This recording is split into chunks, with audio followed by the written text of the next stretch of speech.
Hey, hello everyone, and welcome back to the Realistic Farming Channel, where we use real tractors, we use real equipment, we have realistic tutorials, and we have a real lot of fun. As you guys enter into my world with my cows here, my dairy cows, my Holsteins, this is my time-lapse setup for you guys, as usual. Look at them, nomming away. This episode was a pretty basic one, pretty simple. There's only a couple of things to go over. I came in the morning at 6 o'clock in the morning, as I usually start all my time lapses, and I fed the girls, and I cleaned them up, and I gave them some straw, and I gave them some silage. What are you looking at?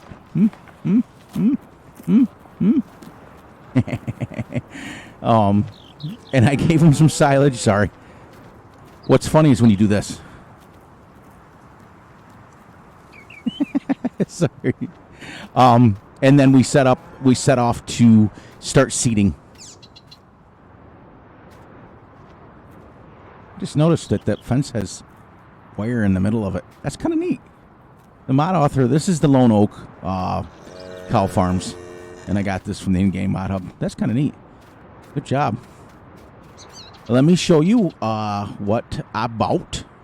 Now, what I bought here was the John Deere 8530, I think it is, right? Yeah, 8350. Act like I've never used it before. I got it because I'm strolling through, and I had it in Fs19. I'm strolling through, and I saw, oh, someone made it for Fs19.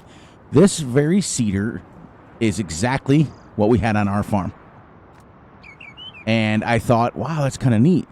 And this 7930 here is the other tractor that we had on the farm. So I've actually driven this in real life, used them, used this.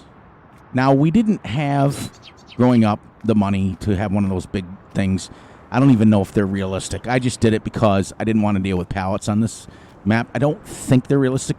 But Dad would buy pallets of seed and fertilizer, and they would come in pallets, and we'd stack them in a shed like this, and they were like 40-pound bags or 50-pound bags. I wasn't quite sure. A long time ago. You open them up, and you put them in there. Then the back holds fertilizer. The mod author did a fantastic job on this mod, with the exception, I mean, look at, he even put a little bar, which is super realistic, where you can adjust the how fast the seed drops down or how far apart each seedling is. It's kind of neat. It's really kind of neat because that's super real. That's on the real seeder. But that's just about it as far as this.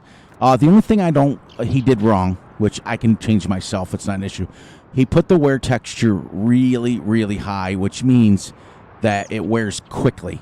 Like I only seeded like 17 acres, and it looks like the paint's falling off already.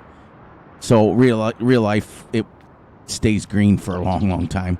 Tractor's about right at the end of about 17, 18 acres a day. That's about what your tractor would look like. So this one was done correctly. I can't knock the mod, though. It looks good. It works good, so I can't knock the mod. I have to give him credit. So let me get up here quick because I want to get you guys on the way. I don't want to keep it going too much longer.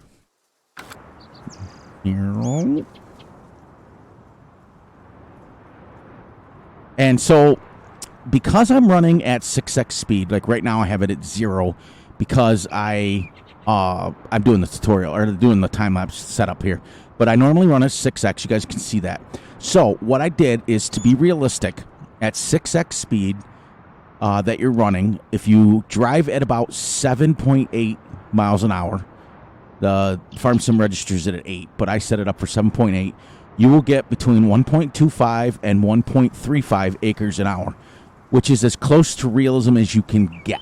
In real life, you would get about an acre to 1.25 acres an hour. And as you can see, it's fully fertilized. It's now planted, germinated in canola. I'll come back this afternoon.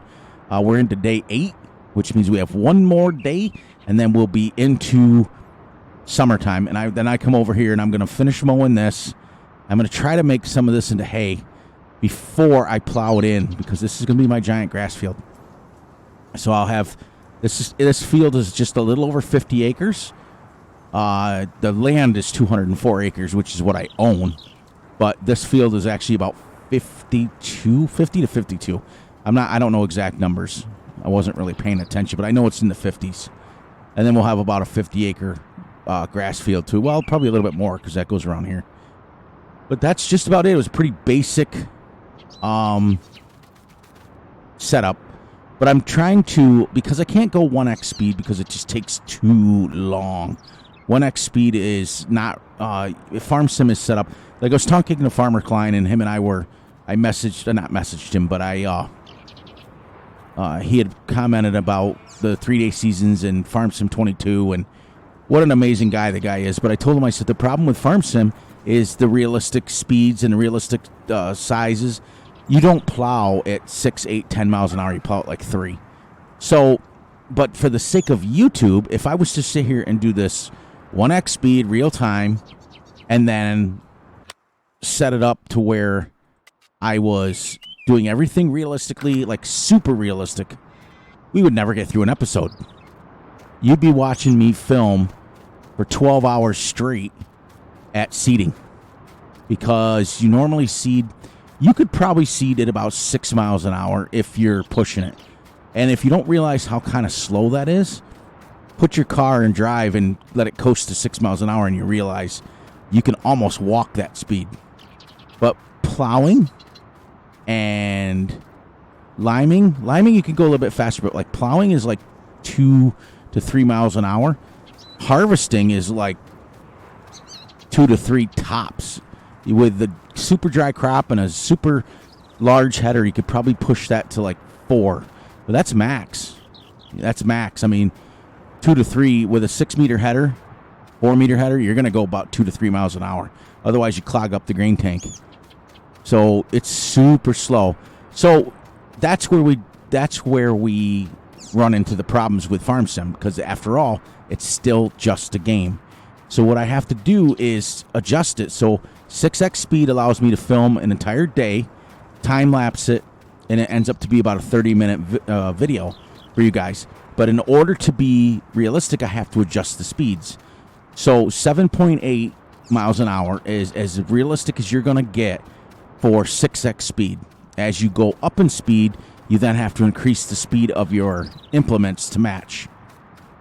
And that's the way it is. I tried a couple on Flint Hills where I was going to try to go realistic. They don't make for very good videos. If you notice, like if you ever watch all the time-lapsers out there, and I'm sure most of you had, and then I'll wrap this up.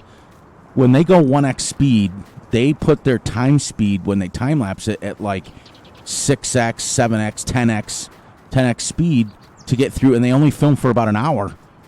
So I look at it like, okay, that'd be kind of neat to do a realistic tutorial, but at what point at 10x speed your guy goes and he's speeding around and you can't even really understand what's going on? I go at about 4.2 times speed, which then is fast enough so you get through the day in 30 minutes, but on the same token, it's slow enough so you guys can see what's going on still. Because that's the whole part of this for me, is to teach. But that's it. I'm not going to keep going. So I'm already almost 9 minutes of rambling. Let me know what you guys think. If you guys want me to come on and do a couple of ride-alongs so I can explain to you guys what's going on, I don't mind doing that. Just keep in mind that we're starting to wind down Fs19. Got about 60-something days left. Super excited about that. But let's end it right there. So look out for yourselves. Ooh, can't make it. Not Michael Jordan. Ooh. Look out for yourselves. Look out for each other. And most importantly, look out for your family. And without further ado, roll that time lapse. Enjoy, everyone.